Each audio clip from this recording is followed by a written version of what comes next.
షాలు please ఏడవకు, relax, please don't cry. Deepak, నన్ను కొంచెం ఏడవనిస్తావా ప్లీజ్?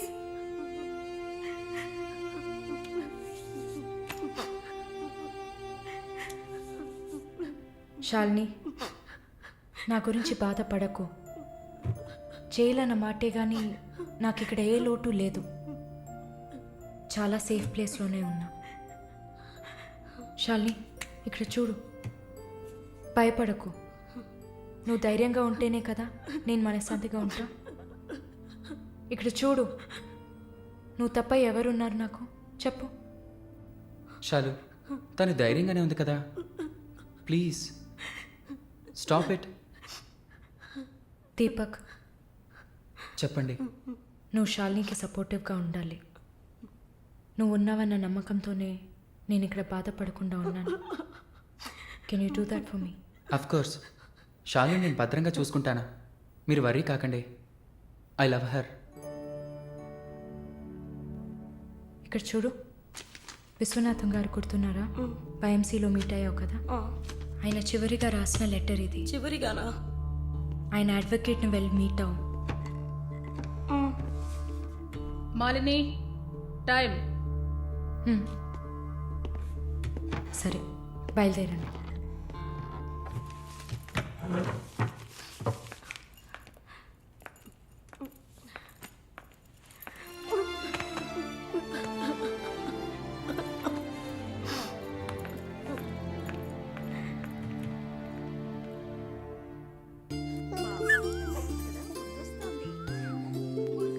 కళ్ళు చూడు, అంతా జానకిలాగే ఉంది. లేదు లేదు, అంతా వాళ్ళ నాన్నలాగే ఉంది. వాళ్ళ నాన్న నువ్వు చూసావా? ఇవ్వక ఎత్తుకుంటాను.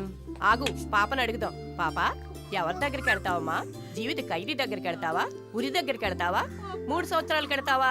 నోరుమయ్యి, పసిబిడ్డ దగ్గర మాట్లాడే మాటలా ఇవి?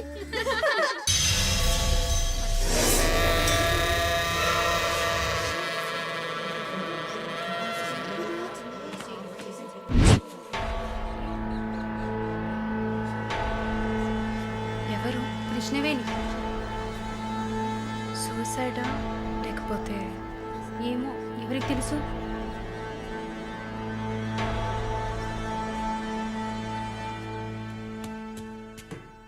అక్క, అక్క, మీకు విషయం తెలుసా? ఏంటి?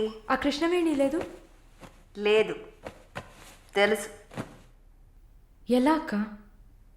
ఇంత పకడ్బందీగా కాపలా ఉన్న జైల్లో ఇలా ఎలా జరిగింది? సూసైడ్ అంటావా లేదా మర్డరా? అవును, ఏం చెప్తున్నావు అక్క? మర్డరే అని చెప్తున్నా. నీకెలా తెలుసు?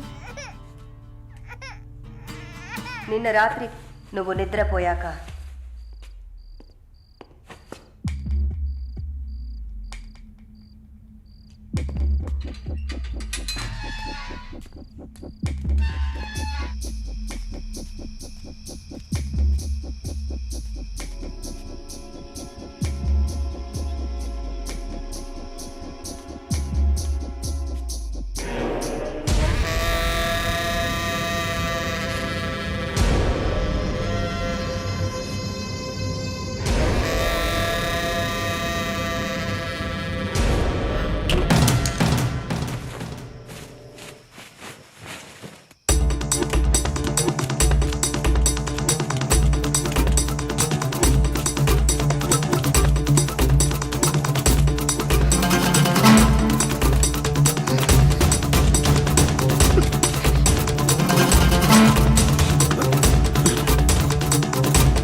వాడు పంపించిన కుక్క. ఆడవాళ్ల జైల్లోకి మగాడు వచ్చాడంటే ఇది అందరికీ తెలిసే జరిగింది. ఏమంటున్నారు? మనమంతా జైల్లోకి వచ్చినప్పుడు కానిస్టేబుల్ చేతికి గ్లౌస్ వేసుకుని ఎలా చెక్ చేసింది, ఈ కుక్కకి మాత్రం ఏ చెక్కింగ్ చేయలేదంటావా? బాగా డీప్గా తవ్వుకుంటూ పోతే అందరూ ఇరుక్కుంటారు. అందుకే చడి చప్పుడు లేకుండా ఫైల్ క్లోజ్ చేస్తారు. ఇలాంటివన్నీ ఇక్కడ మామూలే. నువ్వు వెళ్ళి నీ పని చూసుకో. దేశ రాజధాని అయిన కొత్త ఢిల్లీలో 5 సంవత్సరాల చిన్నారి పాశవికమైన అత్యాచారానికి గురైన సంఘటన అందరినీ కలిసివేసింది. 25 ఏళ్ల మనోజ్ కుమార్ అతని స్నేహితుడు కలిసి ఆ చిన్నారిని కిడ్నాప్ చేసి 2 రోజుల పాటు మంచినీళ్లు, ఆహారం ఇవ్వకుండా ఒక గదిలో నిర్బంధించి పలుమార్లు అత్యాచారం చేశారు. ఇటీవల వివాహమైన మనోజ్ కుమార్ భార్య పురిటి కోసం పుట్టింటికి వెళ్లిన సమయంలో ఈ సంఘటన చోటు చేసుకున్నట్లు తెలుస్తోంది. బాధితురాలైన బాలికను ఎయిమ్స్ ఆసుపత్రిలో చేర్పించి చికిత్స అందిస్తున్నారు. అధిక రక్తస్రావం జరగడంతో ఇన్ఫెక్షన్ సోకింది. శస్త్రచికిత్స చేసి చిన్నారి మర్మావయం నుంచి 3 కొవ్వొత్తులను, ఒక నూనె సీసాను వెలికితీసినట్లు వైద్యులు తెలిపారు. పాప పరిస్థితి చూస్తే శస్త్రచికిత్స చేస్తున్న తమకు కన్నీరు ఆగలేదని వైద్యులు ఉద్వేగభరితంగా తమ విచారాన్ని, తీవ్రమైన దిగ్భ్రాంతిని వెలిబుచ్చారు. దారుణమైన పైశాచికత్వానికి గురైన ఈ పాప ప్రస్తుతం మృత్యువుతో పోరాడుతోందని ఆసుపత్రి వర్గాలు పేర్కొన్నాయి.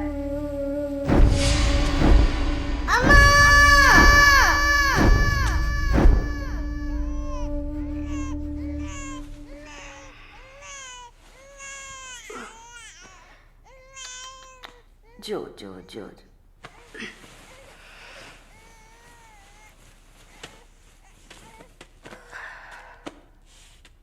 మాలిని, నువ్వు ఇంకా పడుకోలేదా?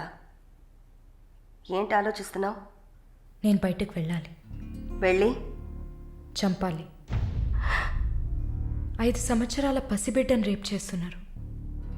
70 ఏళ్ల ముసలమ్మని రేప్ చేస్తున్నారు. ఇవన్నీ వింటుంటే నా బాధ ఇంకా ఎక్కువ అవుతోంది. ఏదో జరిగింది, మర్చిపోదామని సర్ది చెప్పుకోలేకపోతున్నా. కళ్ళు మూసుకొని నిద్రపోలేకపోతున్నా. నేను వెళ్ళాలి, బయటకు వెళ్ళాలి. వీళ్ళని వదలకూడదు. నా వల్ల కాదనుకుంటున్నారా? నీ వల్ల కాదని నేననుకుంటానా? ప్రతి ఆడదానిలో ఒక పులి ఉంటుంది. ఆ పులి నిద్ర లేచిందంటే వీళ్ళెవరూ ఏమీ చేయలేరు. చంపేసినప్పుడు, వాడి ప్రాణాలు పోతున్నప్పుడు మనం చేసింది కరెక్టేననిపించాలి. అలా అనిపించిందంటే ఆ క్షణం మనం భగవంతుడితో సమానం. కాకపోతే నువ్వు బయటికి వెళ్ళాక చాలా జాగ్రత్తగా ఉండాలి. వరుణ్, ప్రకాష్ వీళ్ళని చాలా జాగ్రత్తగా ఎదుర్కోవాలి.